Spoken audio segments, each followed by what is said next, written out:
पुणे आणि मुंबई होतं. मला असं वाटतं की पार्ट 2 करणं हे जितकं आमच्यासाठी गरजेचं होतं त्याचं कारण तुम्ही होतात. मला पहिल्यांदा असं वाटतंय, असं झालंय की हे लग्न व्हावं अशी आपल्या प्रेक्षकांची इच्छा असावी आणि ती पूर्ण करायला लागावी असं पहिल्यांदा घडत असेल कदाचित. कारण इतकं प्रेम आणि इतक्या आपुलकीने तुम्ही वाट बघत होतात की नाही आम्हाला यांना अजून बघायचंय, आम्हाला दोघांना अजून बघायचंय आणि यांचं लग्न लागलेलं बघायचंय, आम्हाला पुढे काय झालंय ते बघायचंय. सो त्या प्रेरणेने हे लग्न लागतंय. मला काल कोणीतरी फार सुंदर कॉमेंट फेसबुकवर दिली होती.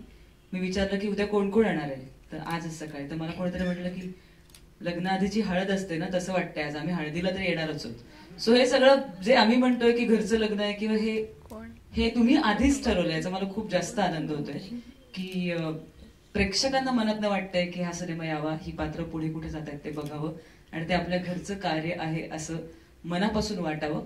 इतकं ते तिथेच गेलंय खरं तर. त्यामुळे आता फक्त 12 नोव्हेंबरला तो सिनेमा बघण्याची तुम्ही वाट बघताय, बाकी तो तुमच्यापर्यंत आधीच पोहोचलाय.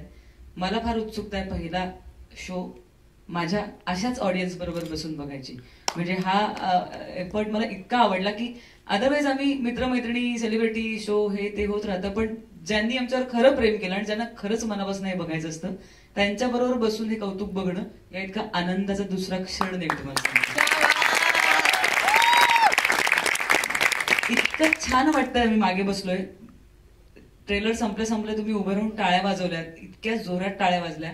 असं वाटलं की हा बरं झालंय, सगळे कष्ट सगळ्या टीमनी घेतले, बरं झालंय सतीशला वाटलं सिनेमा बनवा, बरं झालं निर्मात्यांना वाटलं की यात पैसा घालावा, बरं झालं सगळ्यांनी छान म्युझिक केलं, बरं झालं बरं झालं बरं झालं बरं झालं बरं झालं हा सिनेमा बनला. कारण आज टाळ्या ऐकायला मिळाल्या. सो 12 नोव्हेंबरची वाट बघूया. तुमच्याबरोबर मीही वाट बघते. असंच प्रेम करत राहा आणि असंच काम करत राहा. थँक्यू.